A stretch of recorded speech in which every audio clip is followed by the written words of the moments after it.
Hey everybody, this is Rydo and we're back to Opus Magnum. It should be Magnum Opus. They've put it backwards, which maybe that implies something else, but um, it probably is just for copyright and trademark reasons. Let's just hop back into the game.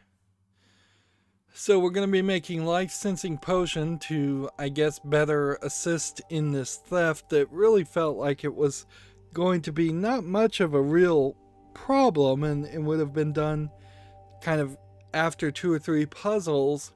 But we're up to four puzzles, I think, at this point. Um, because all you're really doing is having a thief steal a seal from an official document, putting it on what is effectively a not officially sealed document, and then stealing a shipment by pretending to be authorized to take a shipment of metal. And I guess they're stretching it out to make us do several puzzles in which we won't have access to lead or any other metal. Seemingly we never get access to just higher metals. It would kind of make sense if you started somewhere in the middle at some point in the future just to save time. This seems rather unprecedented. It is. I'm exploring new frontiers in alchemy here. Dare I ask what the great alchemist is concocting now? Imagine yourself with increased sensitivity to life. If a guard were standing in the next room, you could feel their presence as a kind of pulse or thump. So, again, there is claim that alchemy is not magic. This is total magic. It would make more sense if it were science to say he was making something that improved your hearing. Seems rather ghastly, but you'd be nigh undetectable. Well, you're undetectable if you can avoid being seen by the other people while sensing them. I suppose I do enjoy the occasional unfair advantage. At this rate, Niles Whittle, which I don't think they've even bothered to say his name out loud in any of the dialogue, he might end up being the new person in charge of a new house, and the alchemist and Corkedia Lim end up being side characters anyways. So here we have another glyph, which seems like when we unlock these glyphs, they should just be unlocked by default in your profile going forward. So you could go back and do previous puzzles and do them in even crazier, cooler ways. That would be what I would want to see with this game in particular, is the idea of being able to get these really cheap builds or really efficient builds done later on in the game, and thus the game should say, just don't even try to get a high score until you beat the full game, because you're going to unlock a whole bunch of optimization elements that will let you do it better later as you learn. And then basically the entire first playthrough of the game would be a slow tutorial process, and then there would be a reason to play the game through a second time. It would also keep you cycling between different puzzles instead of sticking with one puzzle for about 3 times as long as you probably should, trying to find the most area efficient, the most cost efficient, and then the most cycle efficient builds. The Glyph of Animismus, I think I will just shorten that to Animus for my own sake. Transmutes 2 atoms of neutral salt into 1 atom of vitae and 1 atom of mors. Alchemist used the Glyph of Animus to force, and the forces of vitae and mors are not always regarded favorably. Alchemists who use glyphs of animus and forces of vitae and mors are not always regarded favorably by the university. So we're not being given any real direction there as far as what Vitae and Mors are supposed to be. My guess is Vitae and Mors are like female and male souls, if I was to just render a total guess. And what's funny is that cutscene basically starts you off by showing you like the default thought.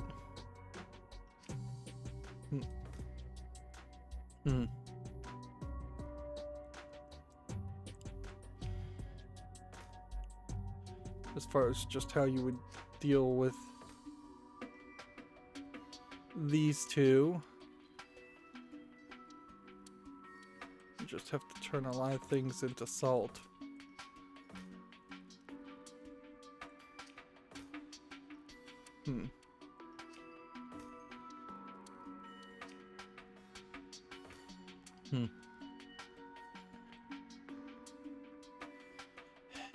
But you can't put these solutions on top of things.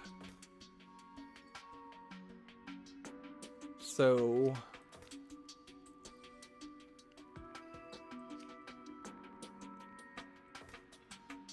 kind of feels like you would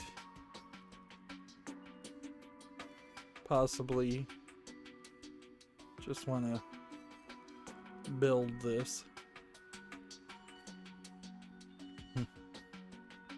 Build this out a little bit faster. It's gonna have to go in a kind of unique way, I suppose.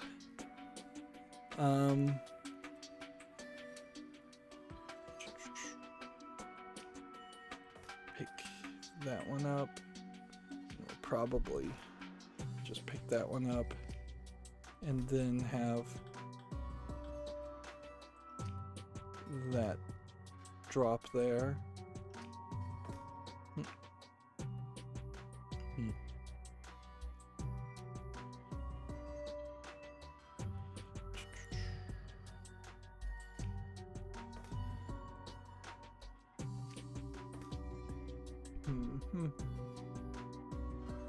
And I guess the question is, are we going for efficiency in space? Are we going for efficiency in code? Are we going for efficiency in something completely different?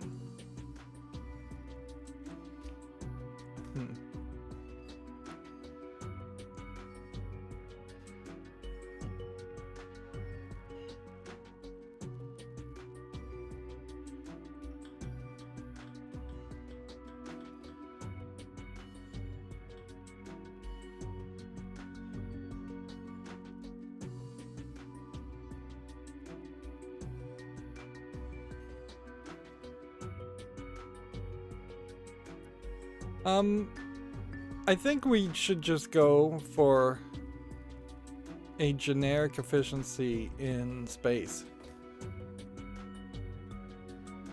Like,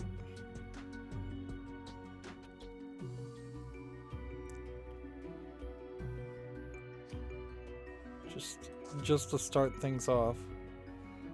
We literally only need one of these. Just get rid of this. Get rid of this.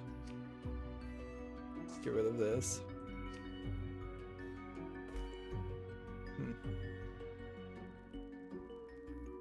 Now, when I grab this and I rotate here, I don't want that in the way.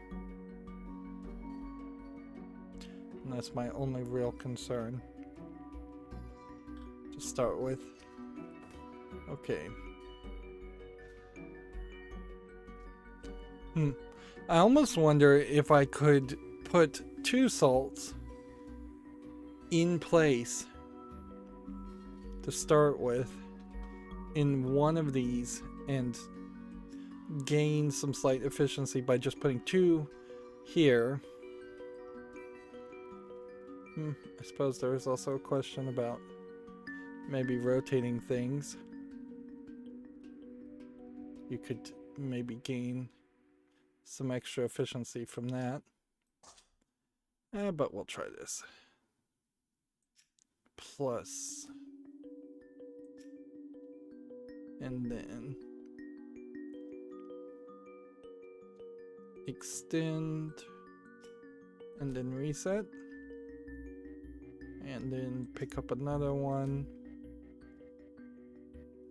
And plus twice. Extend and reset. And going through the cheapest concept first is probably your best bet. Well,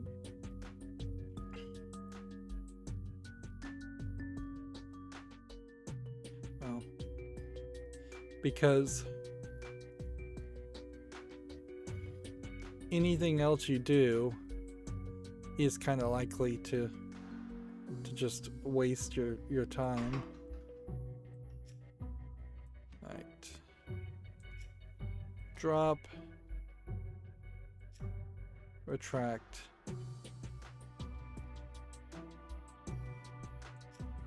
Pick up. Now I've got to potentially rotate here. So I might as well just rotate there.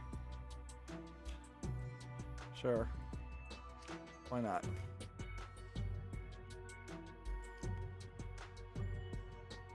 Drop. Retract. Pick up.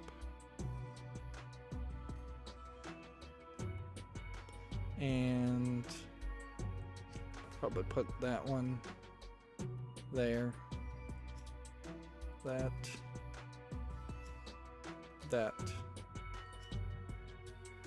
Drop.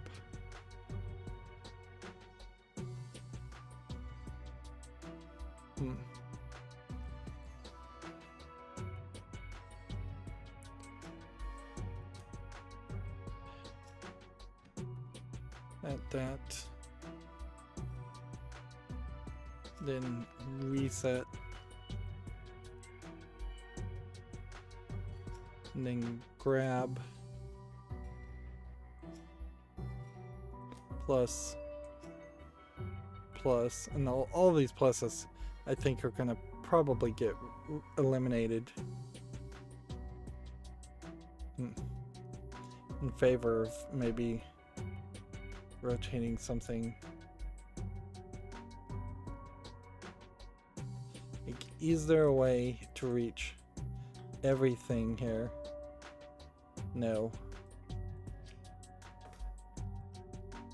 So you're going to need at least a 2 point here.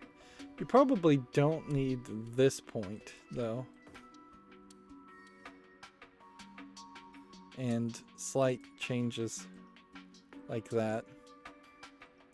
Could be slight optimizations, but I don't even know if I want to waste the time to spend the extra effort.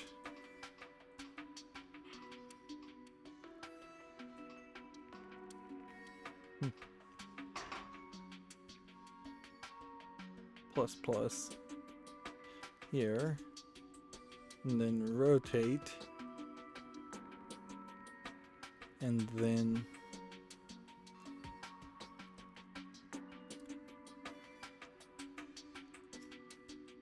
pick up, pivot,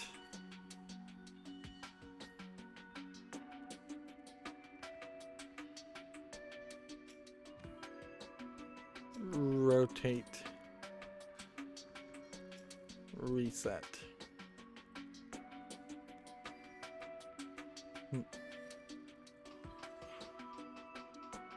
This is where the code is going to get crazy.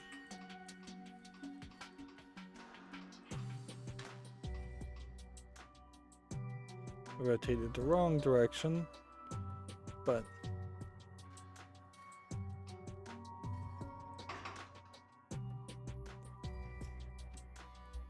that seems to be the only issue. And then now it's literally the exact same code again. Plus, rotate, pick up,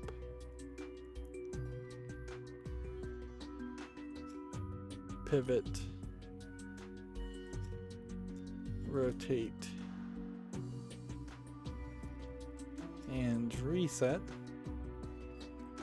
And just these two lines of code is taking up the entire run.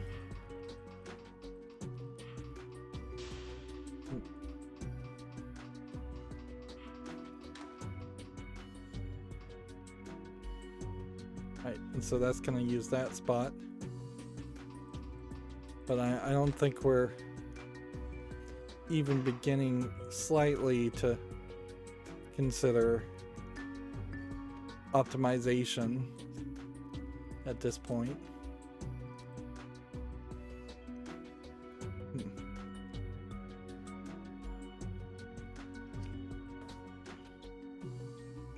I think the solution probably should be somewhere there.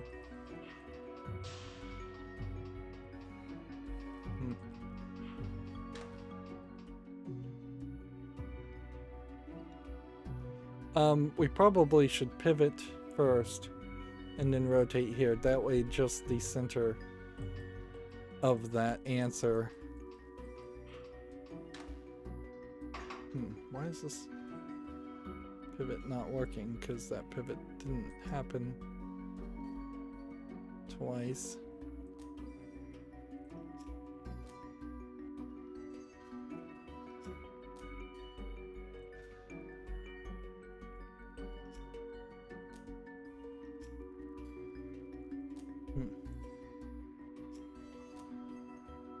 See if that works.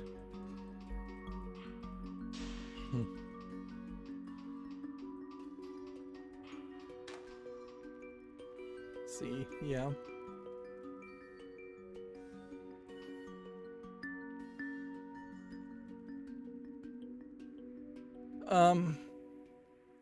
More than likely I should be pivoting the other direction, but whatever.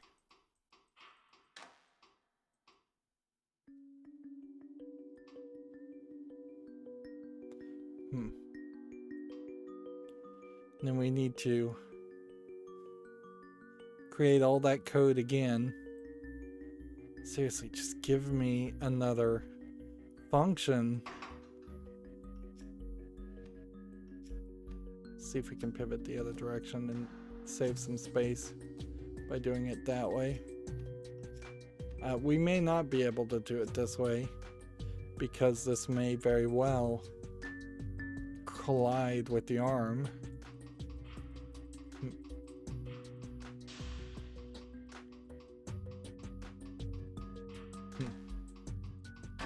Yep.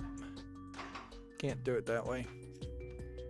Okay, so we've locked it down as far as the code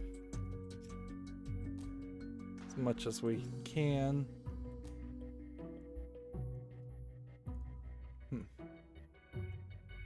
And at some point this is going to just come full circle again and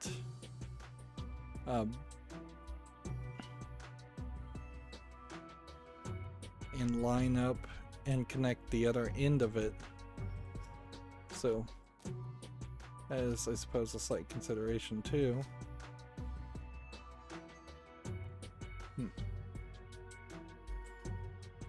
So that very possibly is how this is going to play.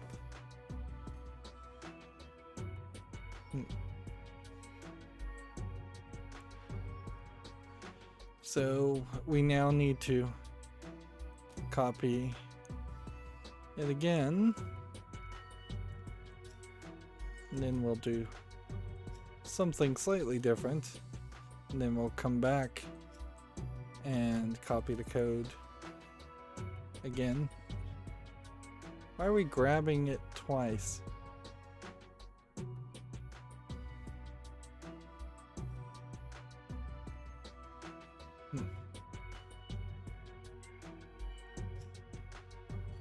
well, we'll buy ourselves some free space by getting rid of that code.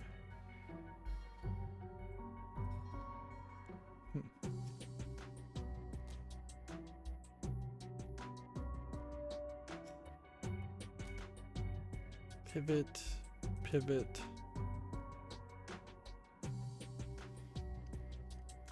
And then reset.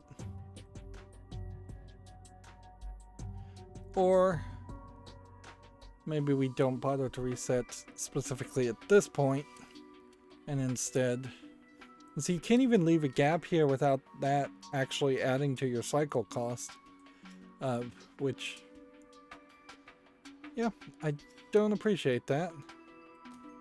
Let's see. Let go. Rotate once. Rotate twice. Go to the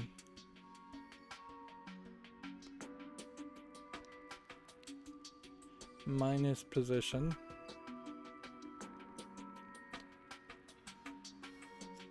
Extend. Extend. Extend. I probably don't need 3 extensions. Pick up and then rotate. Probably landing on something, so it's not rotate. Let's actually instead waste a bunch of extra code to then retract. So you're here, then rotate. Well, I guess that isn't that much extra code. Alright.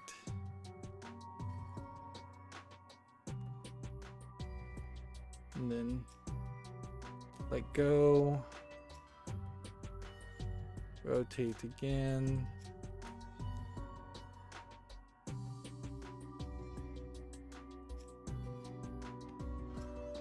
Pick up. And pivot twice and then reset. And you have a line of code here that is totally going past the extents of where you could even reach.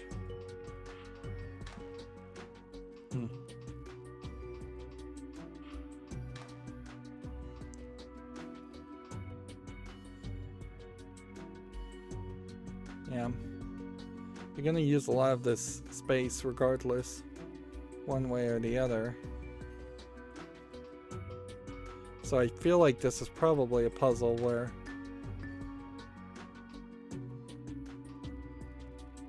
it kind of just does not matter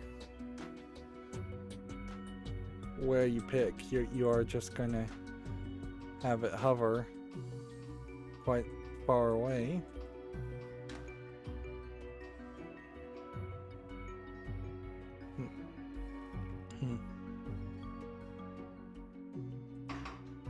Okay.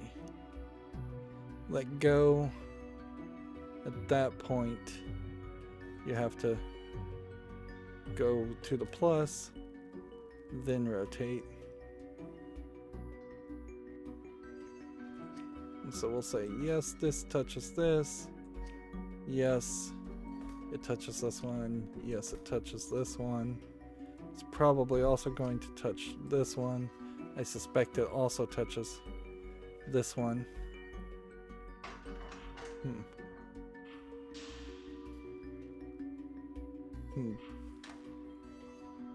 Yeah, it does also touch that one.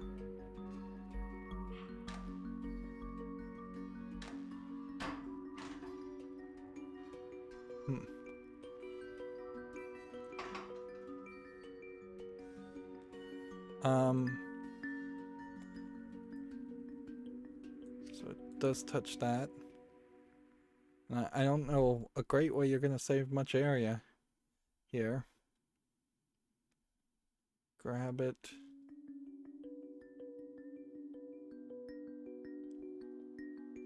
We may have to just straight up extend it. I think.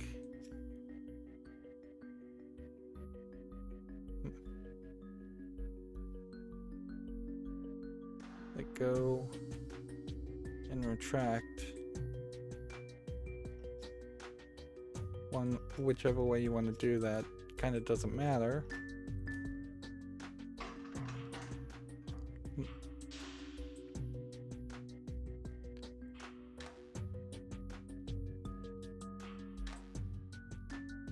And see, right now I'm just in the mental mode of saying, hey, I want this.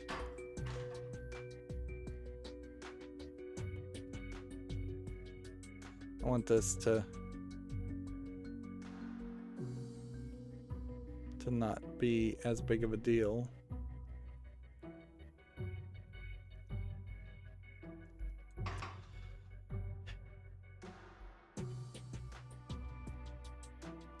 There's an easier way to do this, isn't there? Since we have this gap here,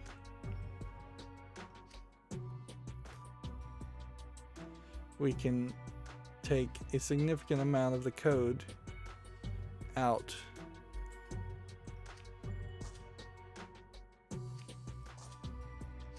Can't we?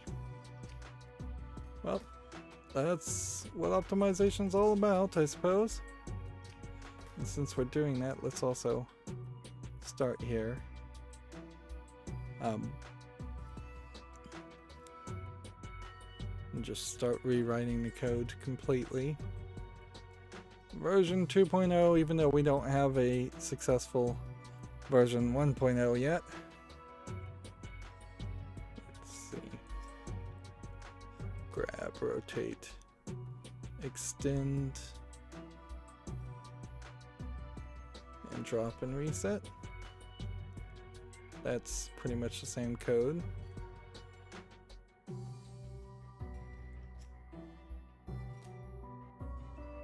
Then at the reset you grab the other one and we'll rotate and extend twice and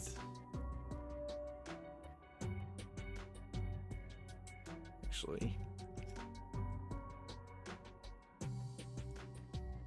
put that code there. Grab, rotate, extend, drop there. Grab, rotate, extend one and drop, and then at that point you should be in the same place to rotate, to retract. Grab this, rotate twice and reset. Meanwhile, this is still not even doing anything.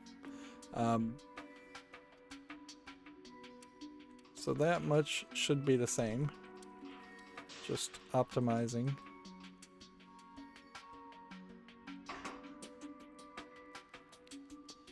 Then at this reset, now, so when we grab, we move forward just one, then we rotate here. Let's see, you pick it up here, and then you're going to have to rotate again, and then do one, then rotate here and here, which we don't need to do that. Let's instead let the engine figure it out over here. So we put one here. Means we probably don't need this. We probably just need this.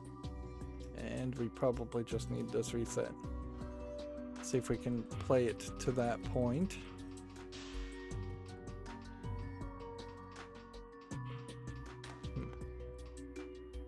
at this point, as this is letting go, this is where this one should grab and spin.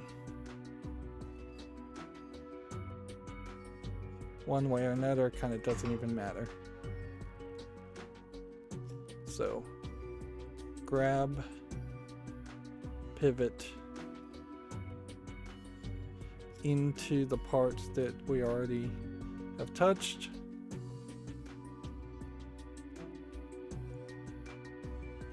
And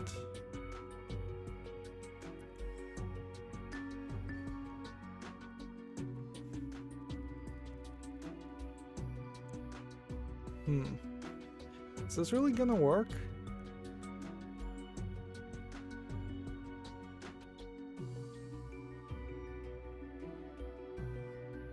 I mean, honestly, this may just be grab and rotate at this point. And then it's not until you reset, and then you rotate, go 1, then rotate 1,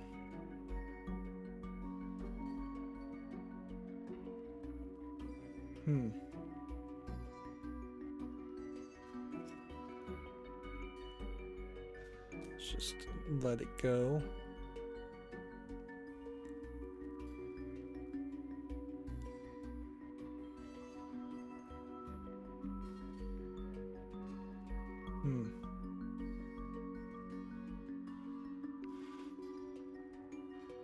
Problem with this is it feels like this is just going to get really complicated rather fast. Like if I just needed the molecules next to each other and didn't have to fuse them together, yes. But we're going to run into a level of complication which we're going to have to be able to take this 3 part of the solution, bring it down this way, and put this point here and the other point here, which arguably means maybe there is no optimization here to be had, because this is just going to be in the way.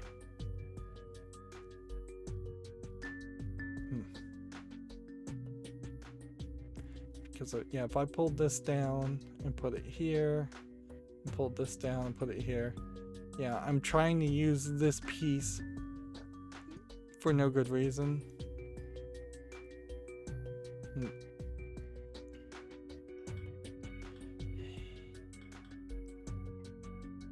Yeah. It seemed like that would work, but I don't think it actually will. Which stupidly means we are back to our original thought.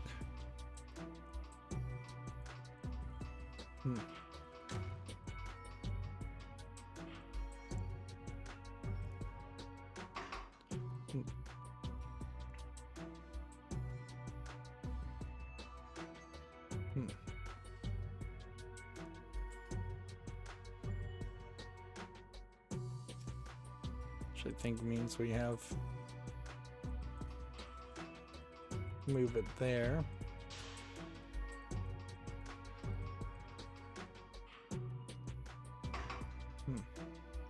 Nope, that wasn't what I was trying to do.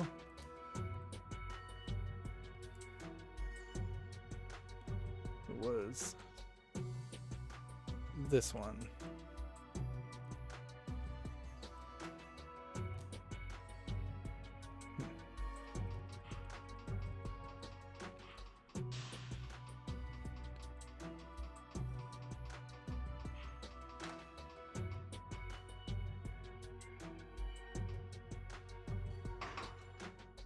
And that would be a double pivot. Just putting the code back to where it was. I also see that this one will be touched. There may be no way around that.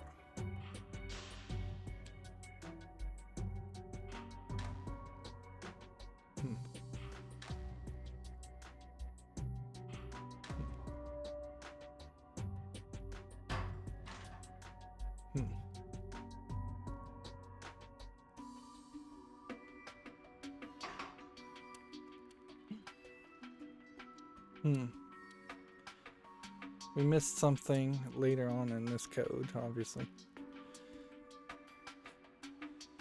But man, it's just so much code.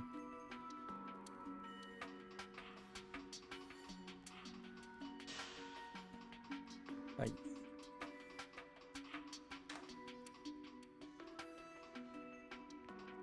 that's all good up to this point. And it would be wherever we are right now. That would need to rotate and pivot. Let's see, I don't even know if I really need a second pivot there. I think I do. Yeah, I do. It means this one's going to be touched also. Then let go. Rotate. Rotate. Rotate.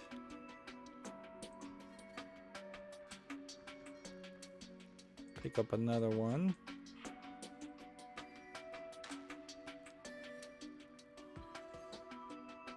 That's still all what we want. This one's going to be touched also. But then there's 2 rotations here and then a let go. And there should be, I think, only one rotation and only one rotation and a pivot back in the other direction. Then let it go. We probably should put just like everything next to each other if it's the same code, because you could even consider that a function if you could just say rotate 3 times and like double click on this and it would pop up a box that says do it 3 times. Like, that would be beneficial. It's funny that so many people sing the praises of these Zachtronics games, and honestly, I don't see it.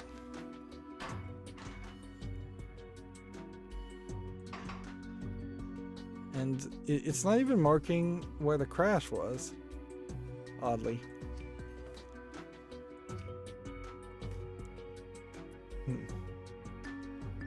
So,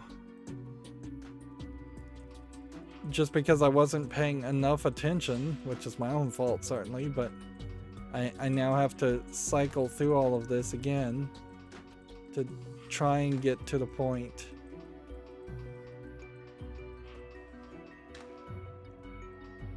So that one is definitely being used.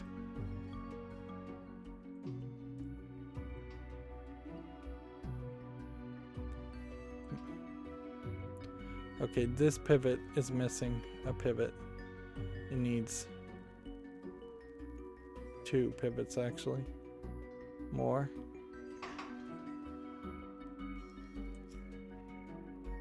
Pivot. Pivot.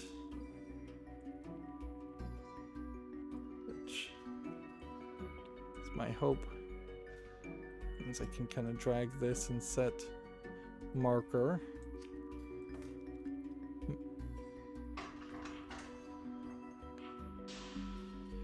I guess you could sit on the stop button and press the stop button if you see it failing while you're working on the process. That's 1 pivot too many.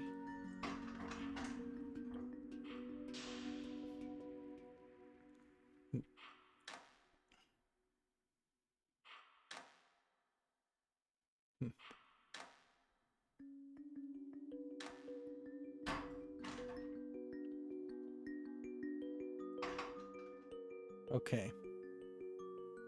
So it's somewhere at the next pivot, I believe. that we run into trouble, which, unless I'm mislooking at this, means all this code is fine. And it's probably just simply a matter of extraction,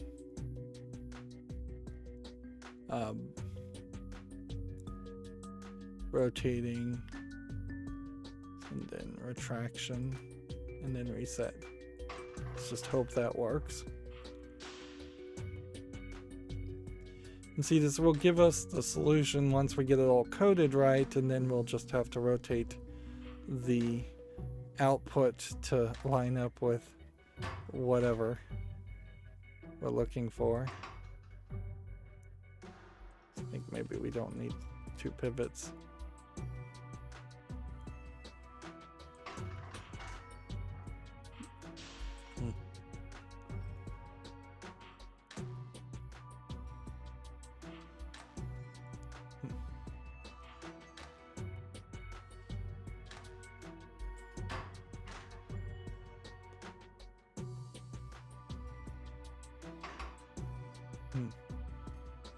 I guess maybe we don't need retraction either. Let's see if that works.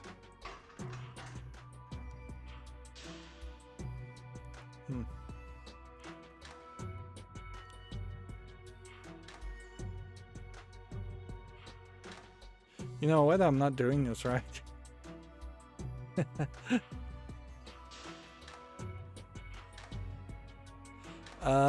I just realized that. There's a whole chunk of code here that is unnecessary. And it's the 3rd time we do it, so that one, then that one, then that one, then that one.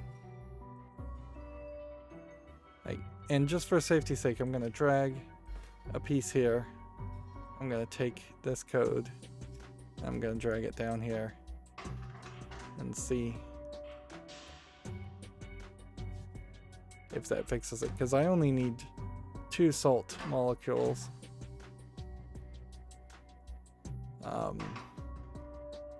Yeah, again, we'll just put a little track here for its own sanity. Yeah, it sure would be nice if you had a better way to take this code and just disable it. That feels like something a right click certainly could do. Draw a box around it.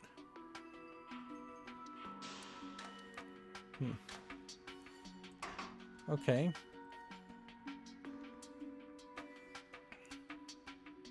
This is all the code that we don't need, so we'll get rid of all of that.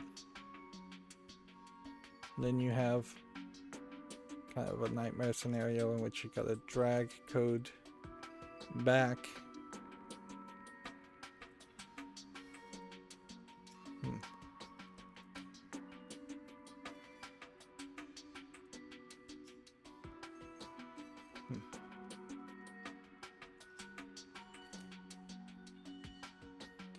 Okay. And then we are back to just grabbing the salt ones. So grab, rotate, plus.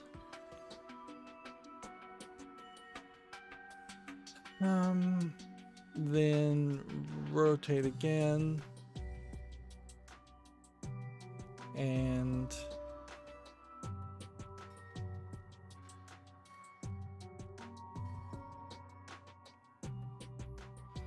at that point, I think you maybe can rotate again and pivot. I'm hoping you can.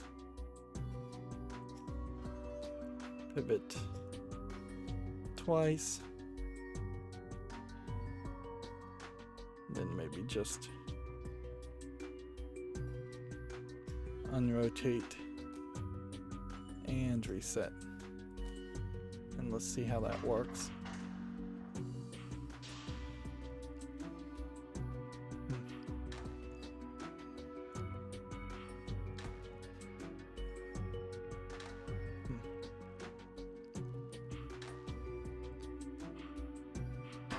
Hmm. Yeah, rotating again and pivoting didn't work.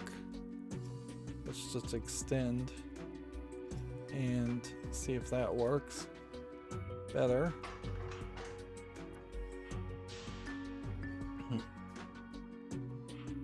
You're still using a ton of space, but I don't see how you're going to make any kind of ring and not use a ton of space.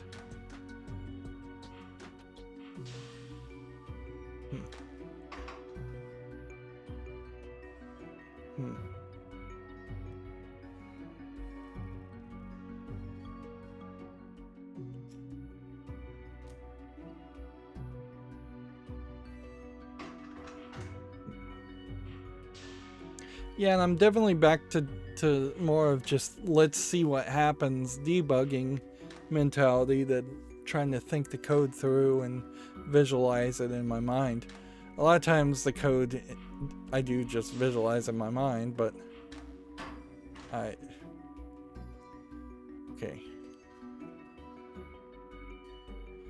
There is going to be some weirdness here.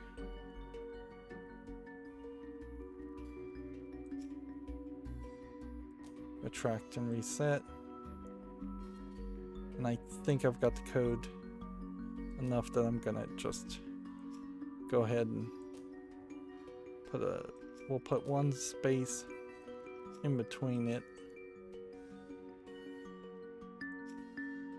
This. I'd also argue this music is not the greatest.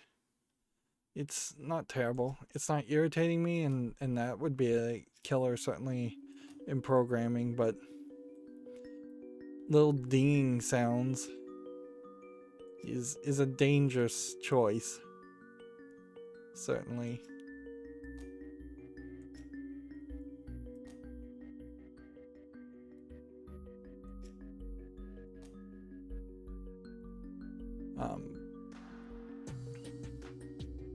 I think we have to kind of rotate,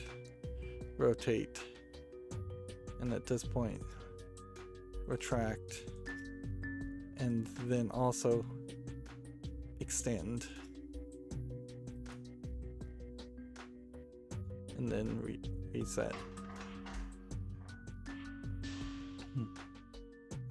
What sucks about this is we kind of know at the end of the day this is not going to have the best area, unless I'm just very surprised. This isn't going to have the best cost. There we go. So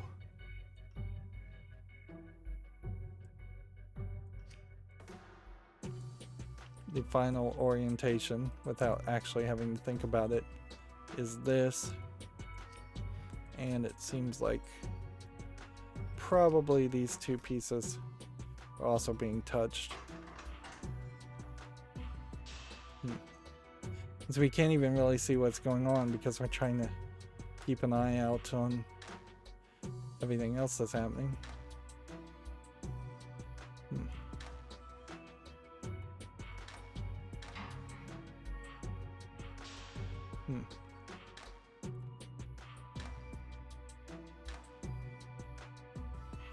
Like, you barely have enough room here for this.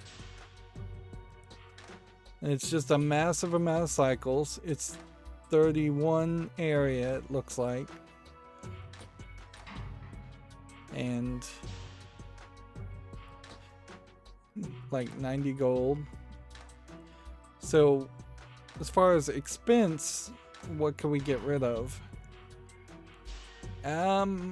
Absolutely nothing, really. There's no way you can do this cheaper. This has to be the cheapest. And then in the effort to be the cheapest, we've gotten somewhere close to the probably smallest amount of area. See, that's taking forever. Though, that was the lowest cost. Thank goodness for that. That would have driven me crazy. But as far as number of cycles, that is the absolute almost highest number of cycles to find a solution. And in all fairness, you could always find a less efficient way. So if we were going to get the area to be less, I imagine what you would try to do is probably shift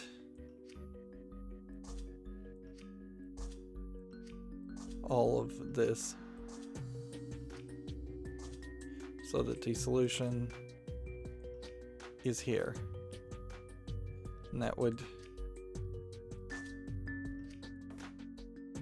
maybe save you some effort.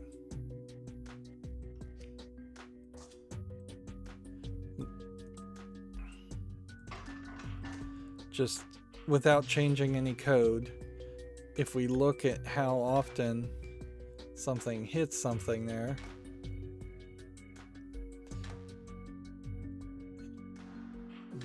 it is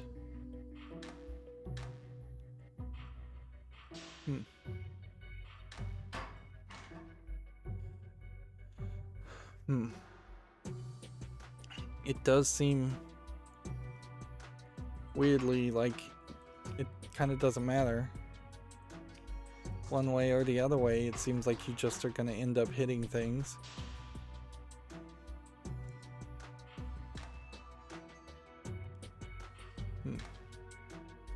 I can't really have it pivot a different direction.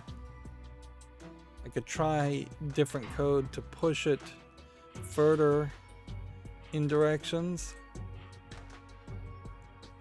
and then bring it back later on.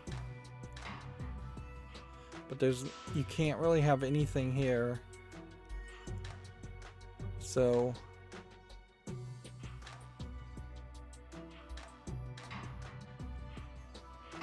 I think what you would have to do is you'd have to create a pair here and then let this one take that pair and spin it and pivot it in such a way so that it was here. Make the next spot. Let's see, man, I really wish there was just a shadow or something you could work with to do that. But yeah, once you get 3 connected and it was taking up to that point, you could spin this so that it would be right on top of that, and then you could pivot it just one using just the center spot here, which you're going to use that no matter what. And so then it would be 3, and this would be ready for the 4th, and then you could rotate it, and that would be everything still in order, and you could then pivot it again, and at some point that would mean there would be one here, I think. Yeah, but that is just going to use 2 spaces instead of using a considerably larger amount of spaces.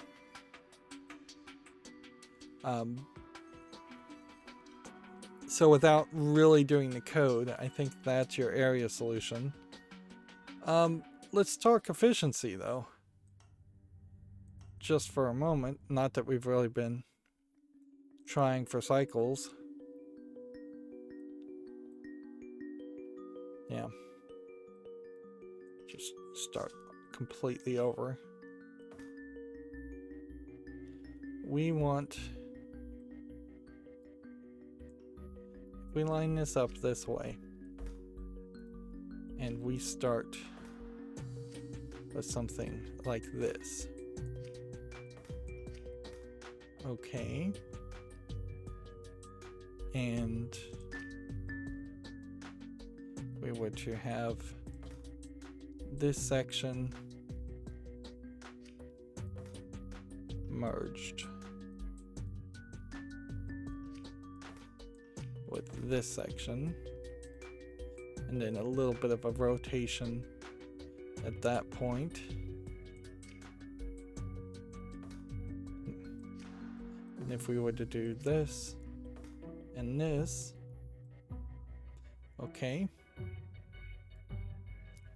Last part of this theoretical code. I don't think I'm really going to bother to write it, but here and here would be these.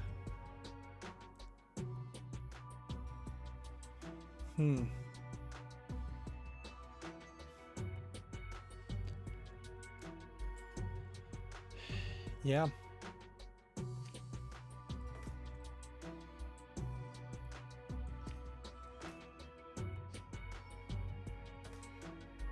Can we flip this upside down?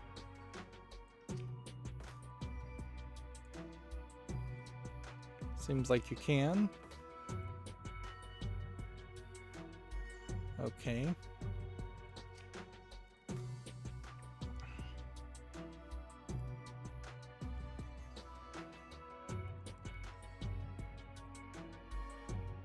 So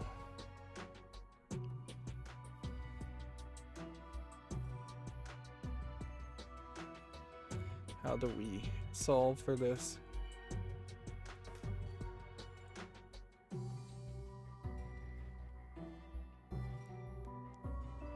If we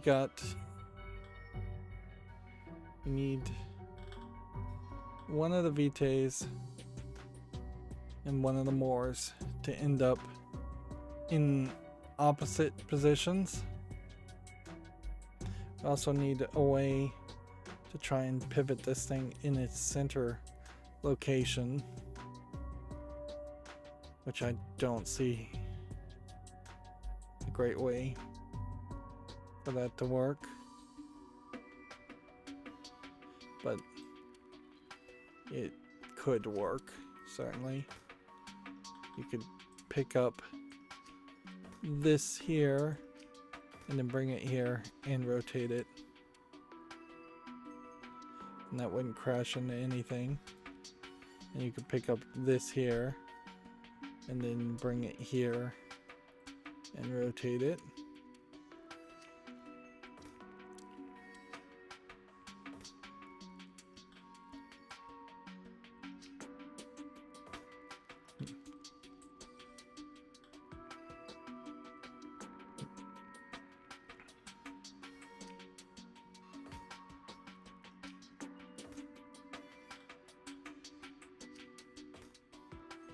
At some point, we also need one of these to be willing to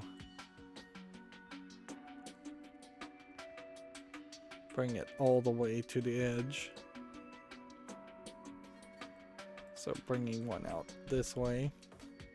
Of course, once again, once you introduce that idea, you probably need a conveyor belt thought that I have yet to once successfully create the conveyor belt thought.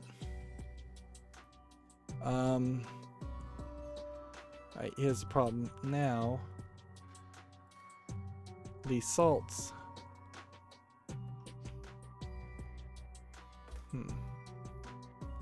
I was gonna just put elements there, but I now recognize that won't work.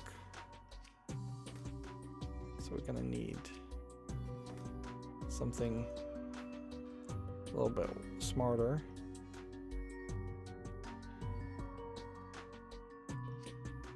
Which probably means only one of these. It probably means something closer to maybe this. It seems kind of crazy, but who knows?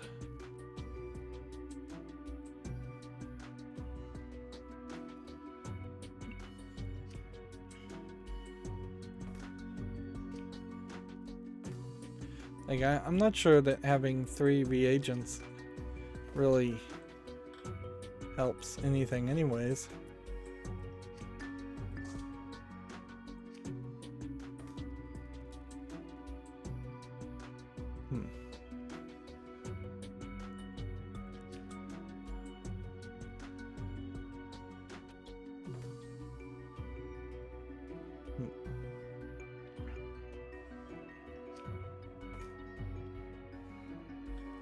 You could certainly grab one here, rotate it there, and put it there. And then also grab one here and push a piece here and push a piece here. And they would already be salt, so you don't even really need that.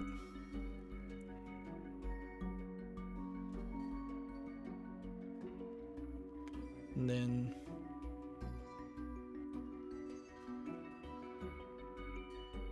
if I get this made, I can put one there. And then at some point in the future, I could take this here and push it down into that.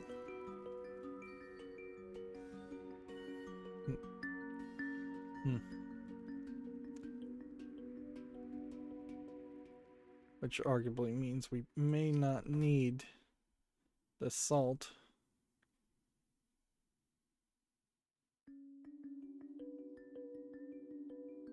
But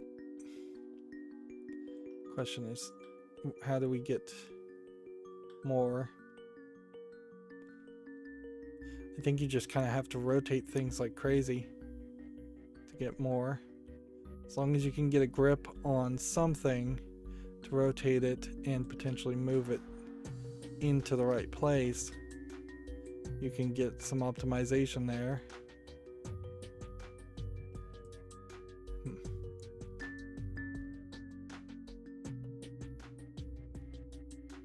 But this one would be kind of out of the way, and so you may not use it too much. So they'd all kind of start here. You'd immediately make this piece, and then you would take this one and push it here, and you would take this one and you would push it here. And because of that, I think you have to swap the orientation of these. Not that that probably will change too much.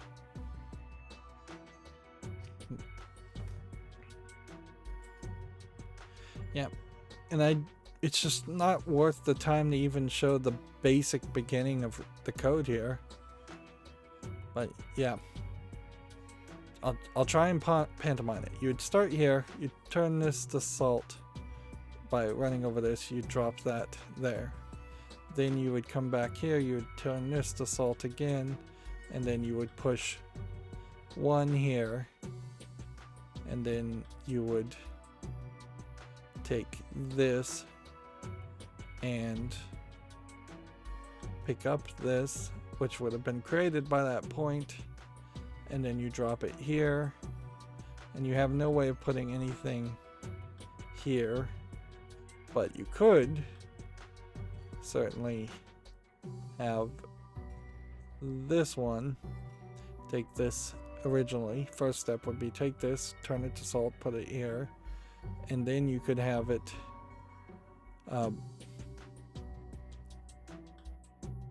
pretty much not do anything else. Like it's just sitting, it's just gonna have to sit here and wait for this to be in the right position.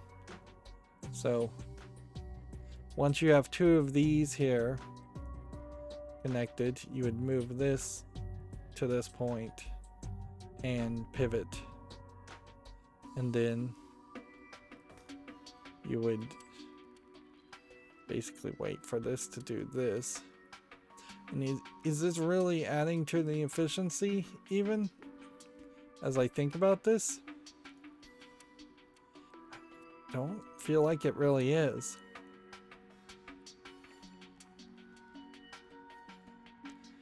It more feels like what we should do is create a whole another subsection, so it just constantly moves in that direction.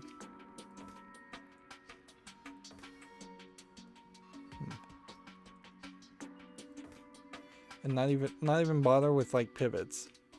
Just grab everything and roll, and continue to roll in that general direction.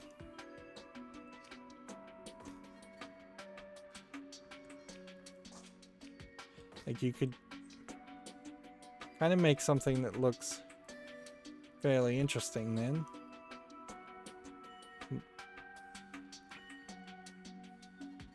And what can we do for optimization at that level?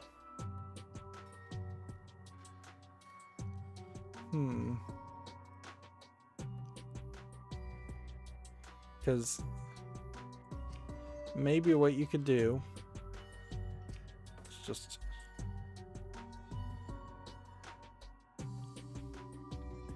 get rid of this, put this piece here. Move this a little bit over here, start with that.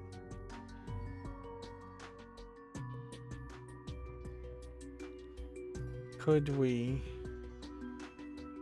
put this here and get it to that point? We could do that, certainly. And we could grab that one and not rotate and hit that, which, okay, maybe that would work. Next question though would be, how can we very, very fast get salt in these locations?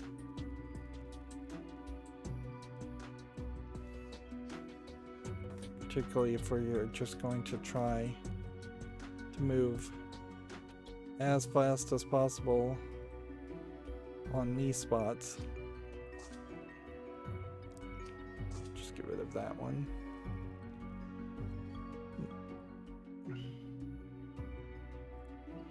See, because this side's gonna have more work than what that side's gonna do, and it feels like you could probably have one more source, but not two, so either way it seems like that would take up more time. Let's see.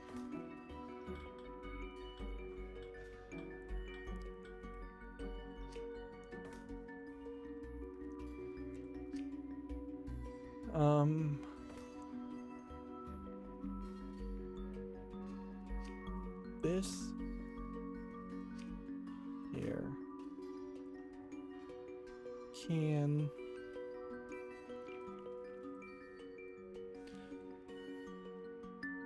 can it put it here where everything would potentially get connected?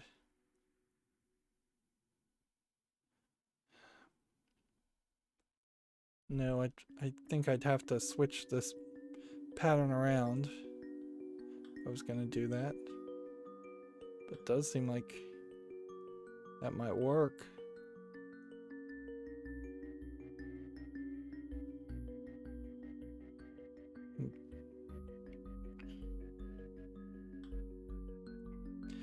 The problem still comes down to this taking too long. It's just gonna be such a hassle. Even just looking at 3 and 5 together are going to be like incredible hassles.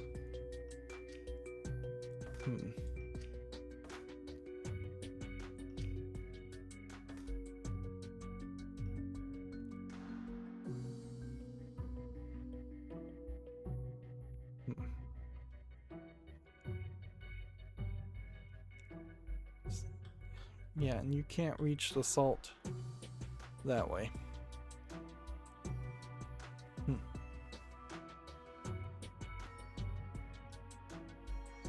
I would have to have something like this happen. Start here, pick it up, retract, rotate twice, and reset. Versus number 5, picking up,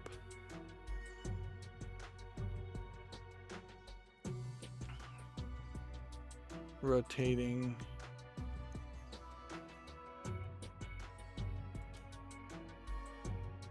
twice,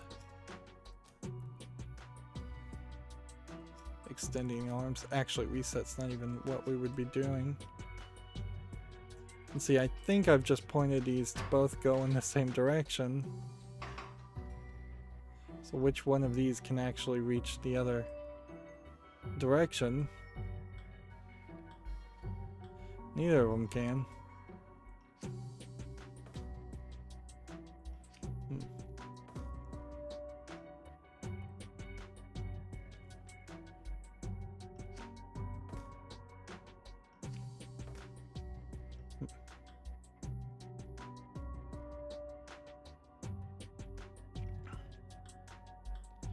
Rotate,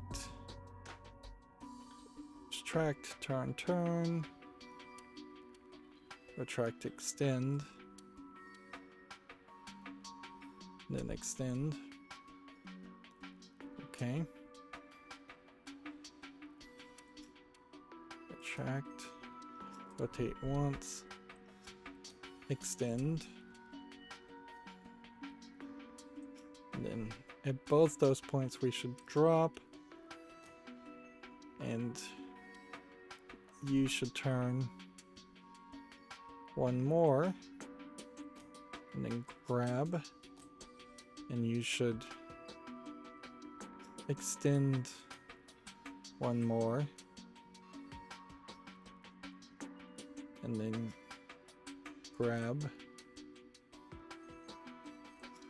retract, and then rotate from here to here to here to extend. So 1, 2, and then extend.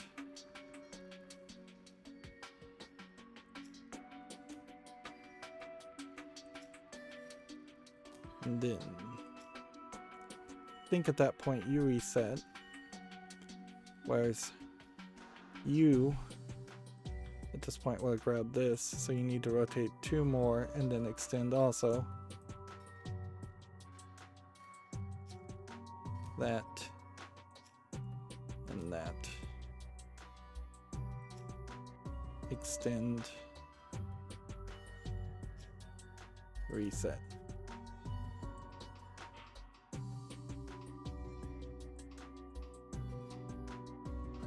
Well, that is just all over the place wrong.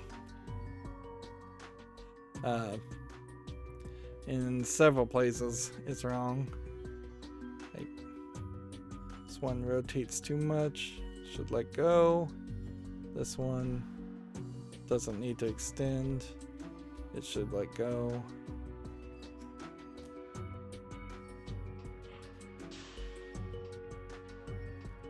And once I've adjusted for that issue,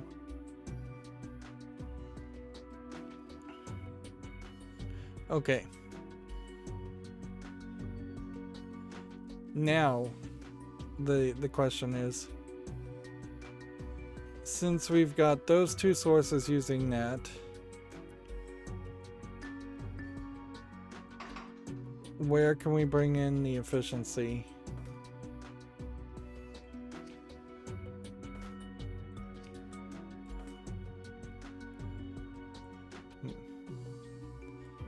This is not far enough to grab it, so it kind of feels like Your entire conveyor belt system has to be at the top.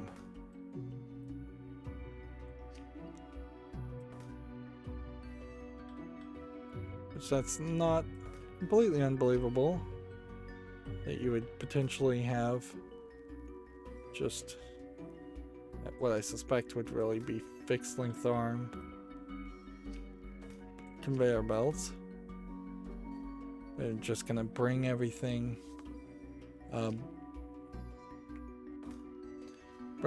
down. The main problem with this, and let's see, honestly, you probably don't even need another track. You could just grab them both this way.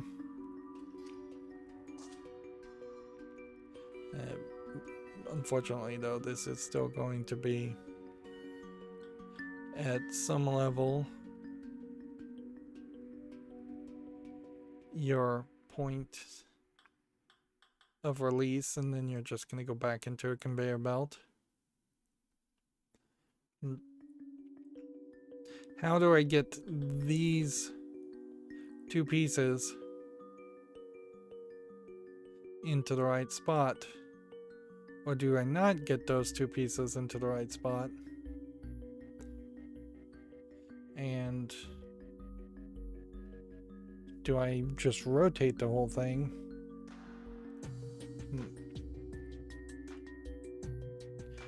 Is that efficient?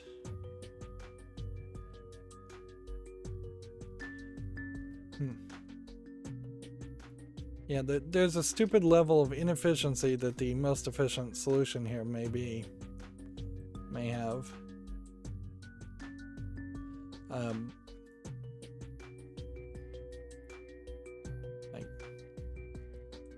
simply pick this up, rotate twice, and reset. Pick it up, rotate once, and then reset.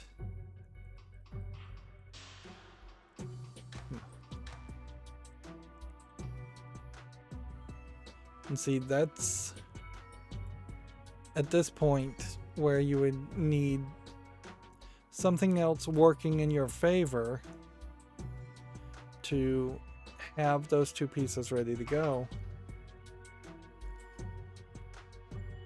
What could it possibly be? I can't rotate this way all the way around and put a piece here, because that would be in the way.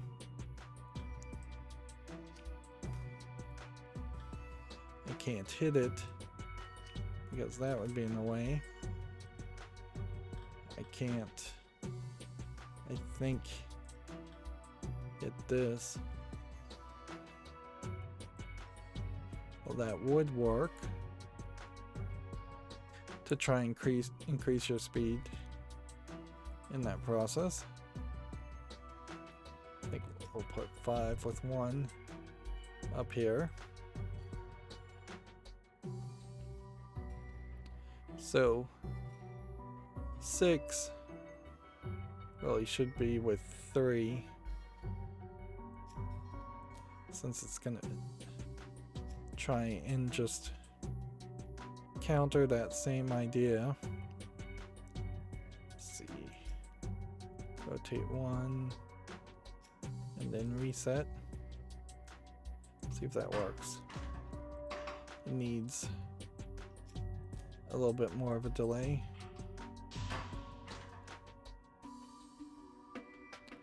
Nope, it just crashes. So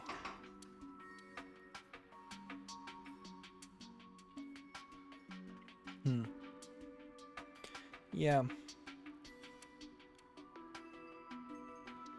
unless we move this out of the way and it went the other direction, which is kind of crazy, but whatever. 2, 3.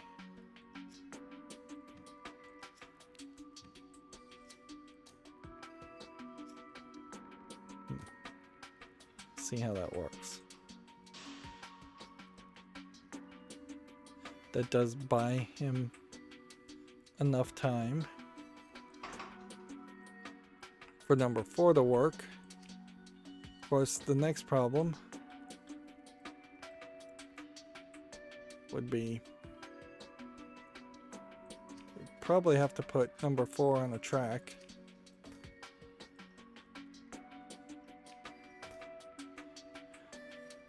Reset, grab, rotate, reset, grab, plus rotate, reset.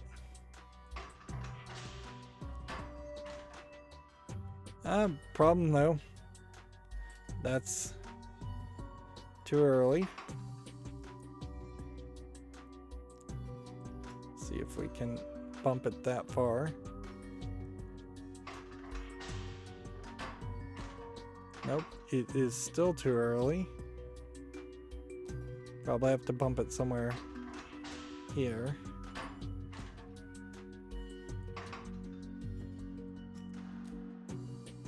It's such a delicate dance you would have to do with a lot of these. Interesting that that collides. This one actually needs one more spin anyways.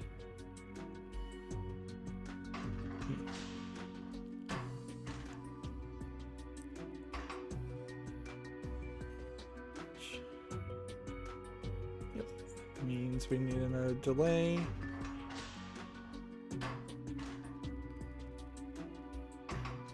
Which means this needs another delay.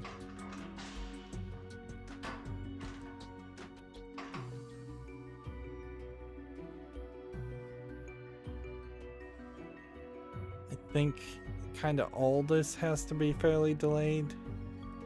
I'm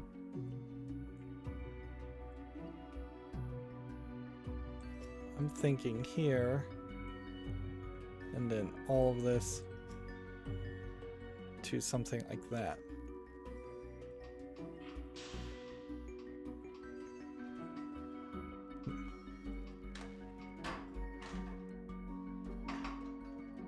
Right. This one should happen earlier.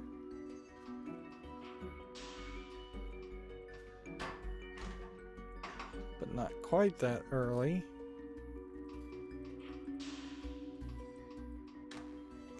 Yeah, just like perfect timing there. Well, not quite perfect timing. I mean, that works if I want to pivot with number 5 at that specific spot.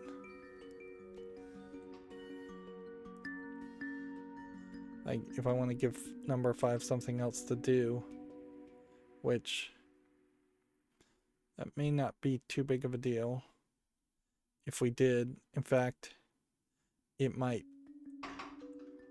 oddly be the trick needed to make the next part work. Right, so number 5, before you reset, let's just have you pivot 1. Then let's put this code here.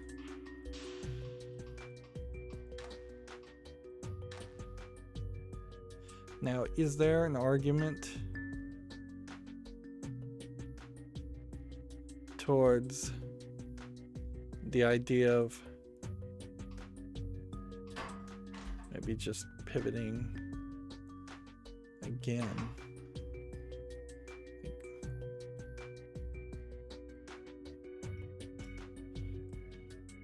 Like on this one, number 6 pivoted 2 times before you reset, and then this one can move forward.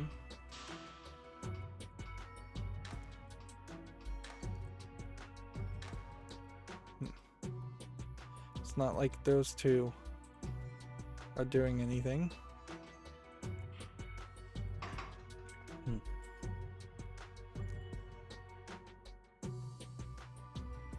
Let's see. Drop one more there. Reset. Pick up. Rotate. And reset. And at that last insistence, I think kind of as soon as this lets go, number 2 can just grab and work towards the pluses 1, 2, 3 times. I'm hoping that's enough. And then reset. And I don't know if we even need number 1 at all.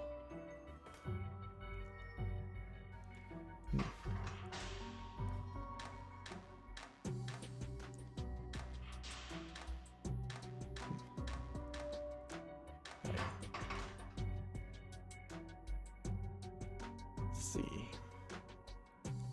We needed more pluses.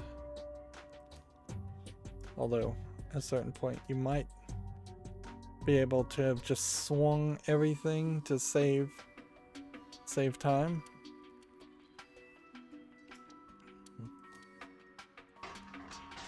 Or save space, or just save money. Just having things swing around in a circle.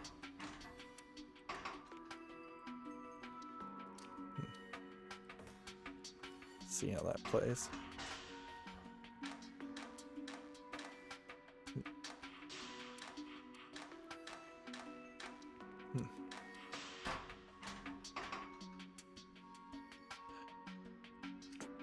This would be grabbing this, so it needs one more.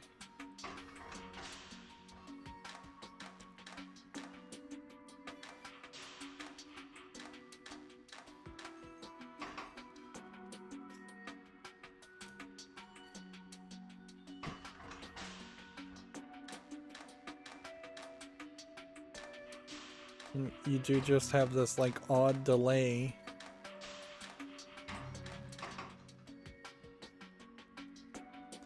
So, is there any other way to not have that odd delay?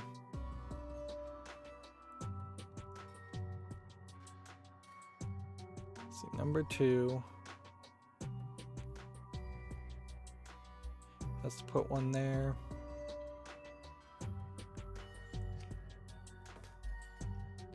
Definitely feels like you could just take this code and put it here. See how that plays.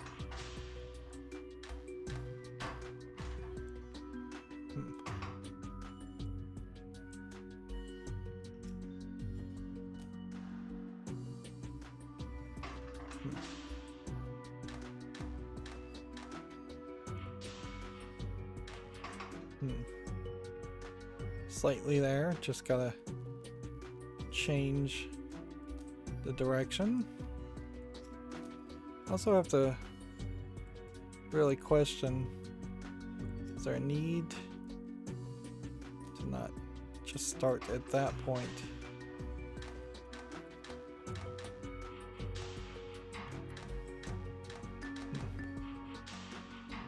And the only thing that's not connected at this point is one thing, so you could just have that, and you could just put that at that point,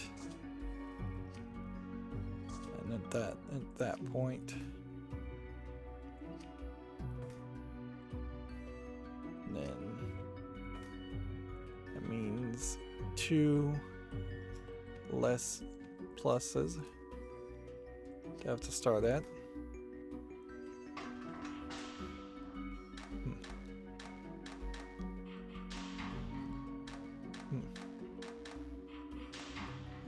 I think we're using a fairly efficient amount of space here. Not really, but how would you optimize this further?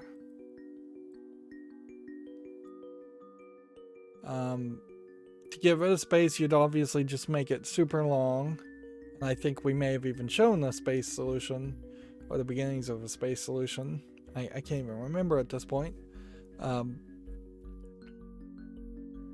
save money, I think you could probably do it all with just one of these glyphs of bonding in a very different way to make this more efficient.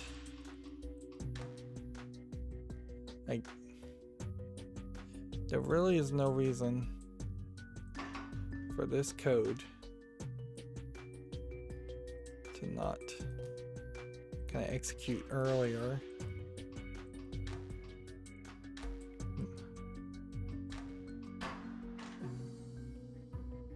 Well,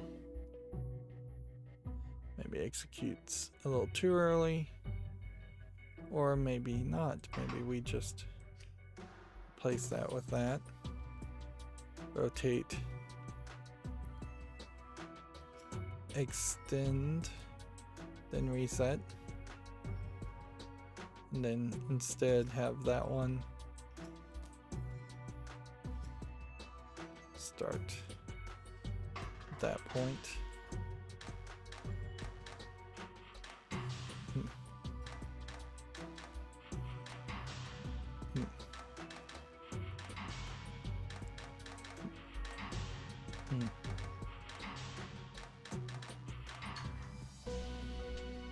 And that's getting the cycles down, certainly. And then I guess the question probably would recoup here. Is number 2 really, does it really need to go in this opposite direction, or really delay as much as it does? Or could we simply move everything back by 1?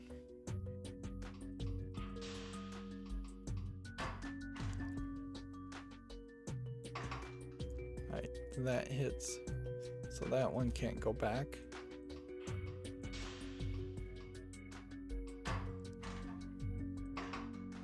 And these hit,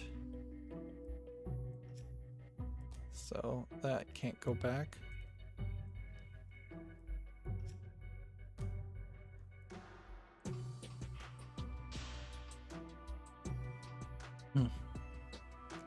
It goes 1, 2, it goes 1, 2, 3 here, or here it would go 1, 2, 3, and then back to 4. I think at some point.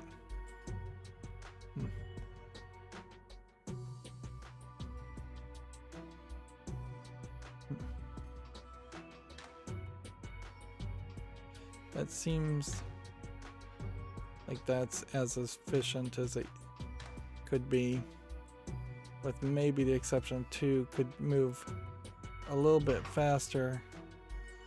Is there a way 2 could move faster though?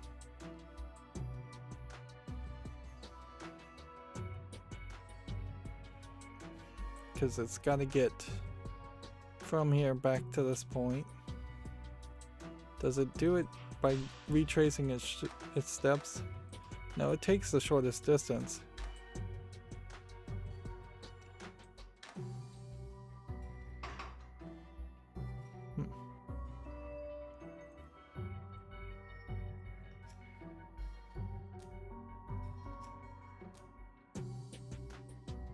Drop.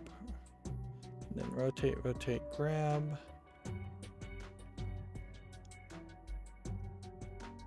Yeah, I just don't see a faster way.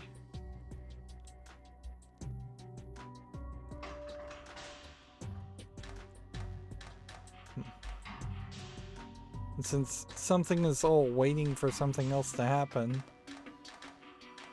this does feel like this is about as efficient as it could get. With the slight exception of this. This is where it would fall apart again.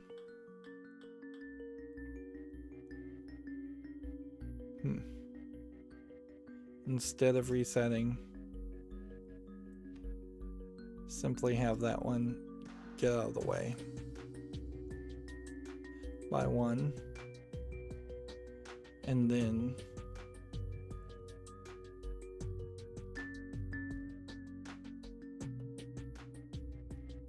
what? Maybe you don't even have it get out of the way by one. Maybe what you do is you optimize it so that it would come all the way around again. So 1, 2, 3, 4, 5 pluses could definitely be put here. And this is one of the things I think as far as optimizing the conveyor belts that, yeah, because it's not really doing anything anyways.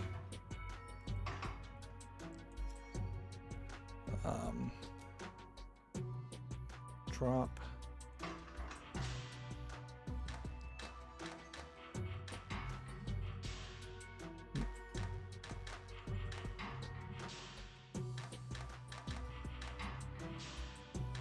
Why is nothing else doing anything though in that process?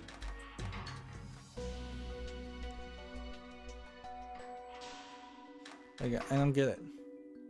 You have a plus, plus. We're just sitting here, seemingly twiddling our thumbs.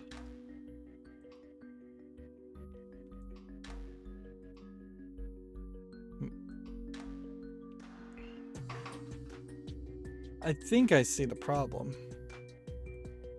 The problem is these steps, which at first I thought were going to be the longest, are not the longest when you take it into consideration other things you could be doing at the same time.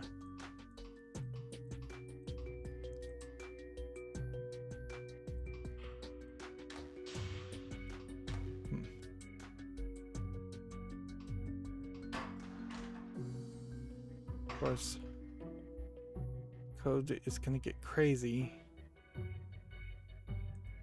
we're not careful.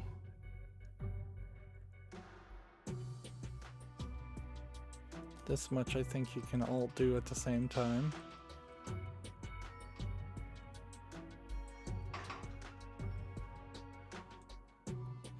This much I think you can all do at the same time.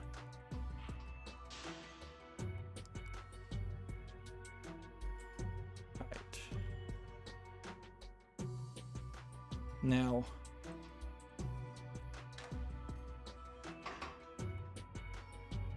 this part is where I think we have to bump that.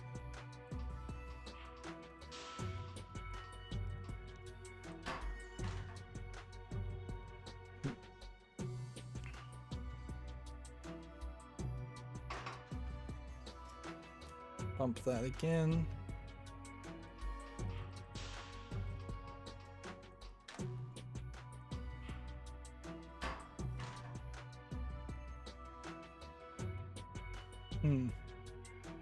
And see that all of a sudden changes everything in a different way. So then I'd have to potentially rethink the code.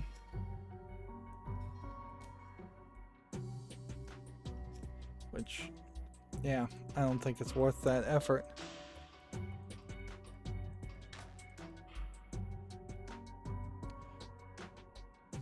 This one could rotate 2 times before this one extended, or we could correct whatever the problem here is and the timing here.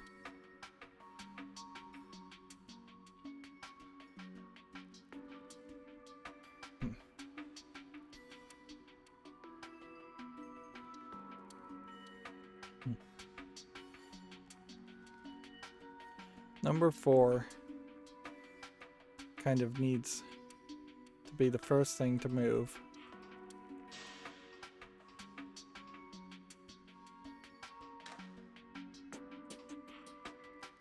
So it needs to be moved back to this point.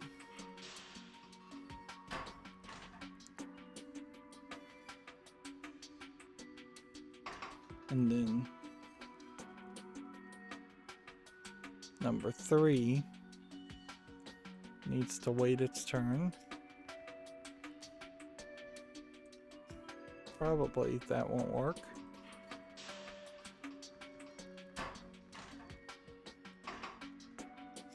These are kind of annoying sound effects.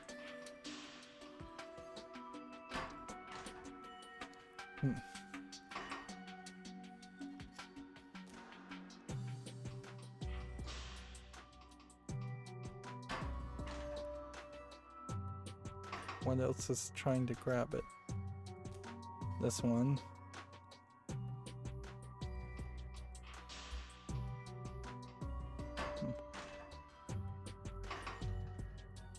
And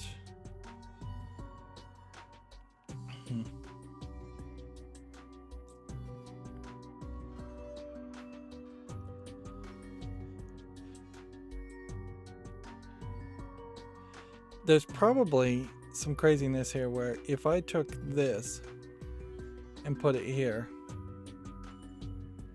and then took another one and put it here and then just rotated it this way, that might work better.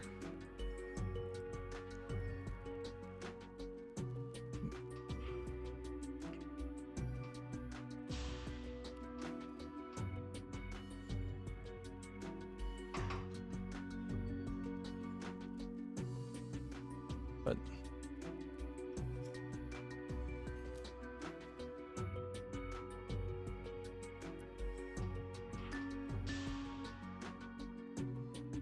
see, it basically just needs to wait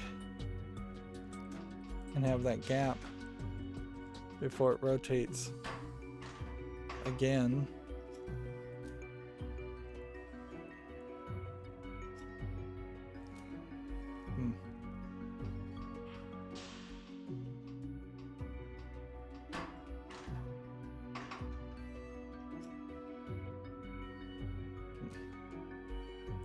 Just have a bigger gap.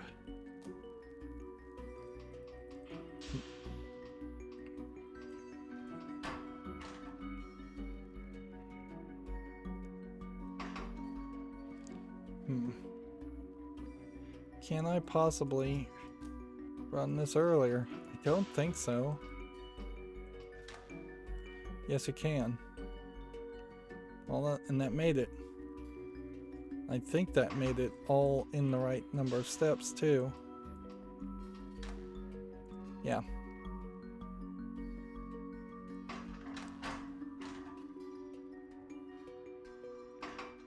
Right, and then you run into your next problem.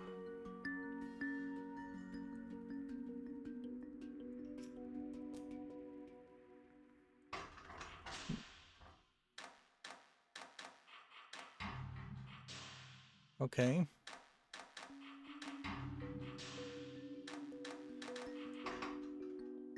Problem though is that this code just seems like it goes on forever, and I don't see why.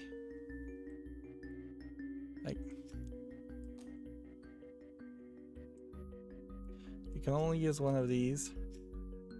Each one of these seems to pad, or seems to have weird reset lines.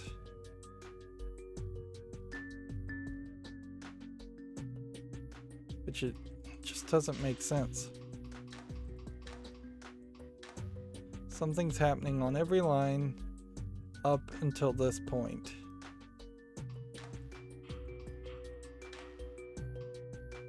Okay.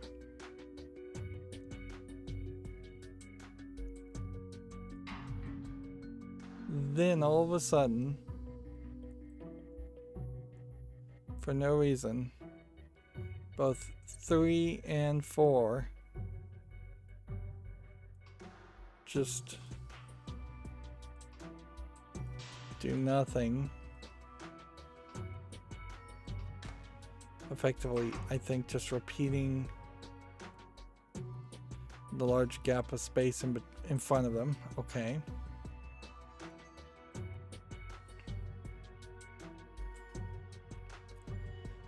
The problem I think you run into now is put a repeat on everything.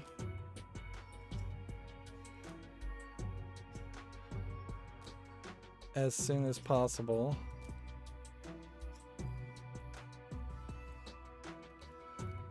And that's 1.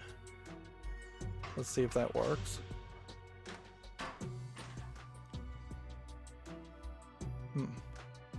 No.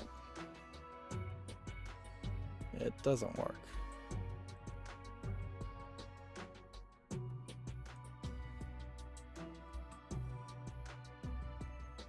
So, feels like you'd have to wrap around the code. And this is the point where it just gets crazy.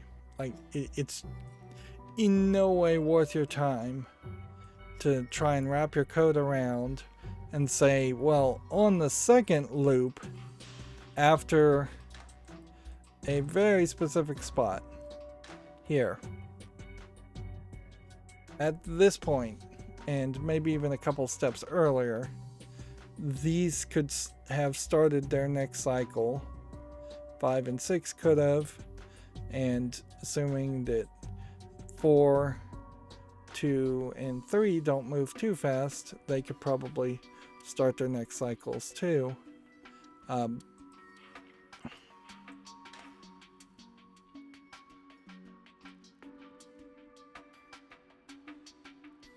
Instead, they all just wait. So unless it was a case of just adding repeats on everything except for this,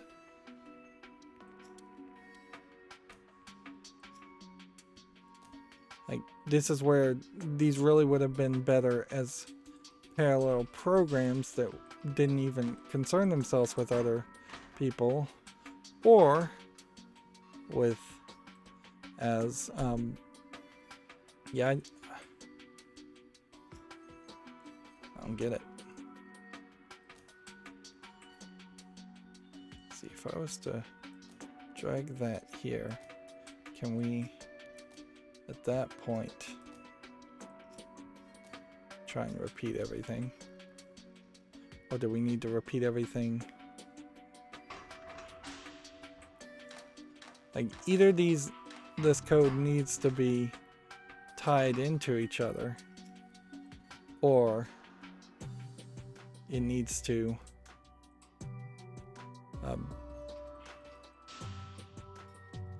repeats start the code in the same place. So you would have to program it when, how much of a break, how much, because these spaces are not being counted. So, like, at the reset point, which is probably somewhere around here, unless you're going to change the code, you could have them repeat. These two repeat. But then you need 1, 2, 3, 4, 5, 6. So 3, 1, 2, 3, 4, 5, 6. And then 7, 8, 9, 7, 8, 9. And then this one repeats at the same time.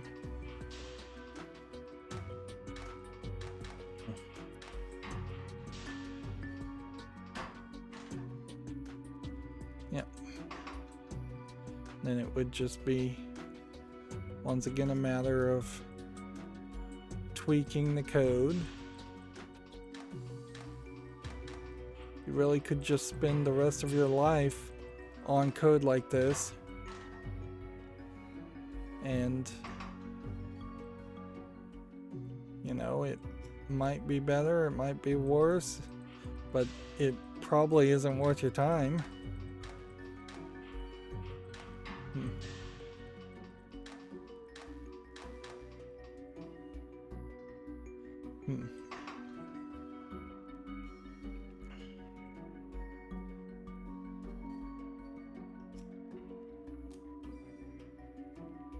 Take that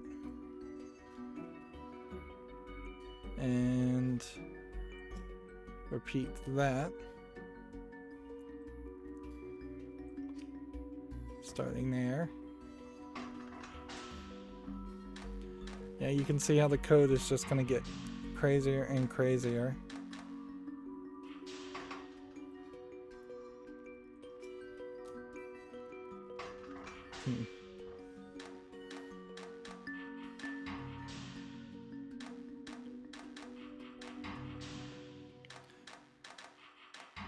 Yep.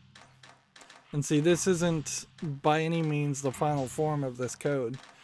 I just optimized that to use the use 2 cycles, and that took it from what I think that says 108 to 98, so that removed 10 steps just through the repetition. But at this point, I don't think you can just throw more repeats at the end, and then all of a sudden, like, repeats would follow the gaps and understand what's happening. I think by your 3rd cycle, you are going to just again crash.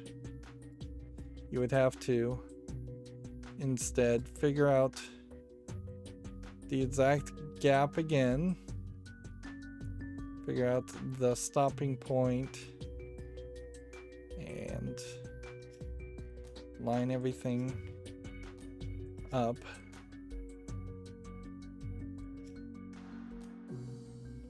Again, like it was before. Let's see, that was 1, 2, 3, 4, 5, 6, 7. 1, 2, 3, 4, 5, 6, 7. Then 8, 9, 10. 8, 9, 10. And then 11, 12, 13. 11, 12, 13. And yeah, I hope that would work, but even if it doesn't work, I'm gonna end it here.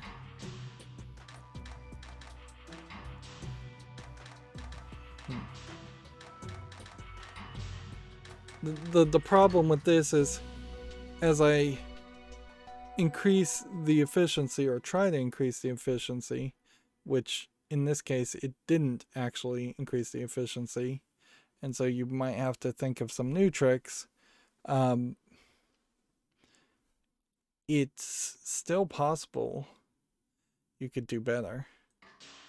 Like, it's actually kind of confusing as to why that didn't increase the efficiency at all. But yeah, obviously there's something in this design that can be trumped. But yeah, we got the least amount of cost, and we didn't get the least amount of area, but we got fairly close. And we did that with our original design, which I thought this design was kind of crazy. And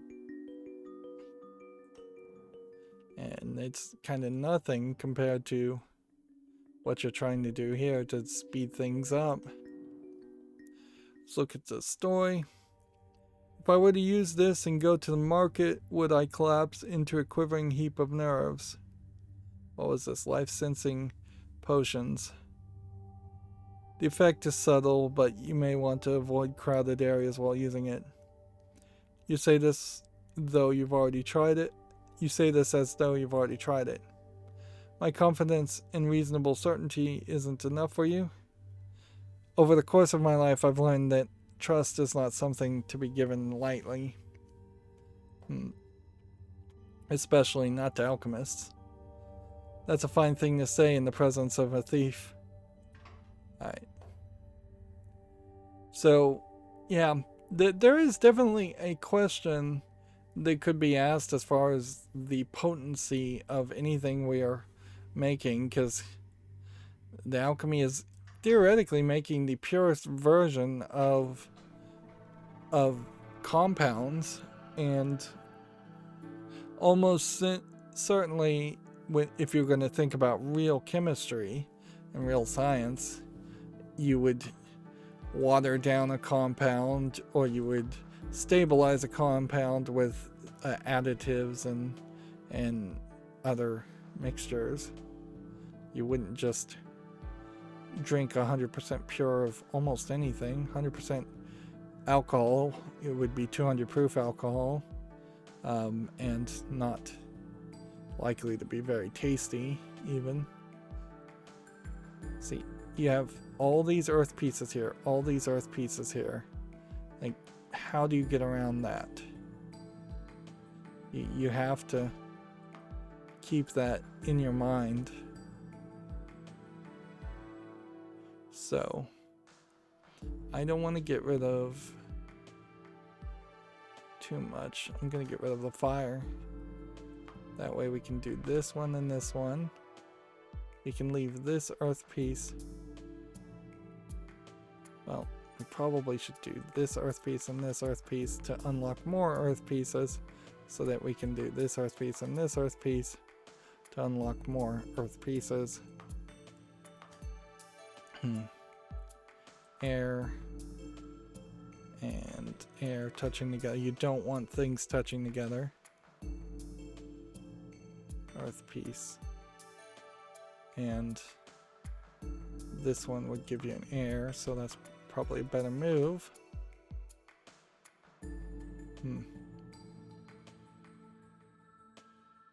Now it's gonna come down to using some salt.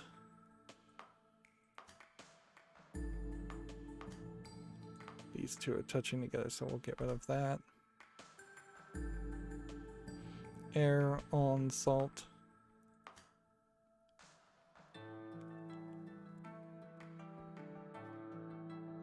Was that a mistake? Or have we just had a deal that you couldn't really win on? Because I was trying there, certainly. Yeah. Again, the game claims that every single one of these is winnable, but in reality, if it doesn't feel winnable, it doesn't feel winnable, and it doesn't feel winnable.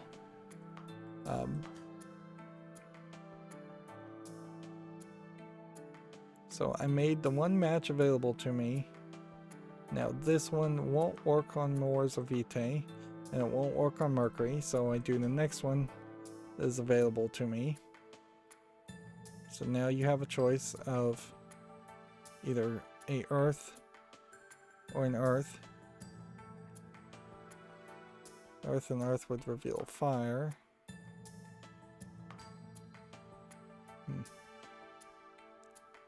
Earth. That looks like that's gold, so you probably don't want to match that right now. Just do you any good.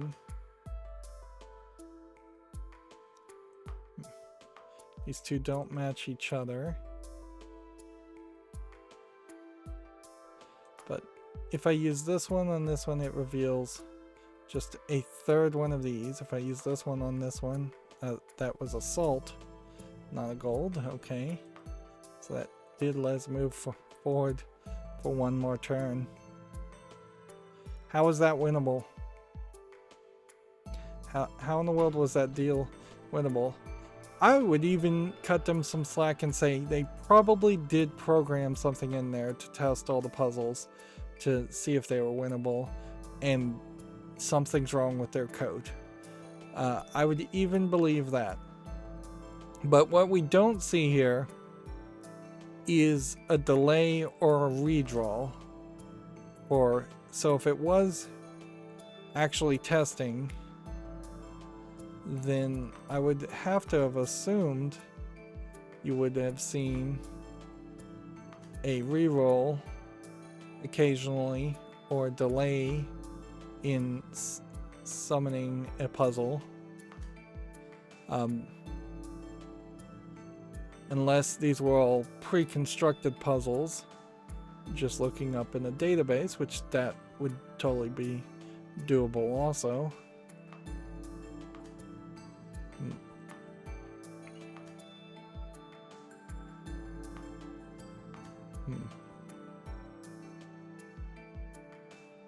Let's see. Here and here would give us an earth, here and here would give us that. Fire, and fire reveals some new things. There.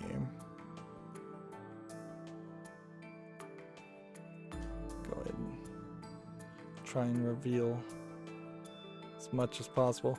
And then you start to run out of matches. And when you hit that level, that's when you're probably doing fairly well, is when you start to run out of matches.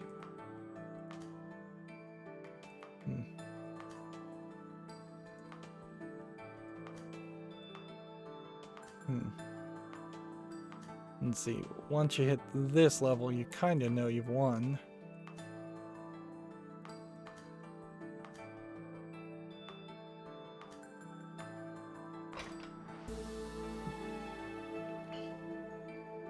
So we'll go out on a victory.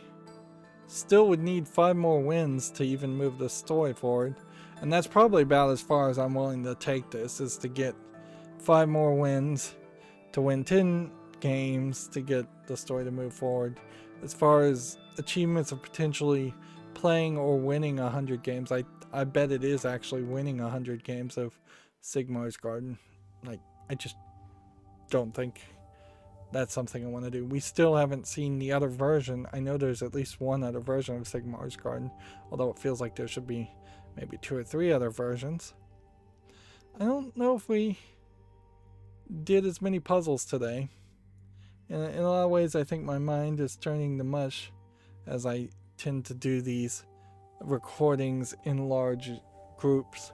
So this is probably the 6th to 8th hour of me playing Opus Magnum. But yeah, I haven't had to complain. I haven't chosen to complain about it as much lately, but I still have to say this game does not feel like a programming game that would interest me, or that does interest me. And I think that probably means I wouldn't really want to play any of the other Zachtronics games. They've just taken it in a very different direction. Maybe that is more noob friendly, for lack of a better term, beginner friendly. Yeah, let's use that phrase instead. But when I think about this and potentially being beginner friendly and trying to introduce the concepts of programming, it's introducing completely weird concepts that wouldn't help anything. It'd be basically trying to teach a kid something like assembly language, which is not very useful, or even MS-DOS or DOS basic programming language in modern time is not very useful. You would do much better to learn Python, which is a programming language you can actually use to program things with a lot of support and header files, over something like BASIC. BASIC only made sense when people only had MS-DOS and Windows 95 hadn't even been released yet. This, I don't even know what this is. It's just a weird puzzle game that seems like it's pretending like there's some programming in it. Anyways, that's going to be it for this recording. As always, I ask you to like, share, subscribe, comment, and watch every second of my videos. If you want to friend or follow me on any social media sites, there's a whole bunch of links down below. Thank you for watching. Have a good evening.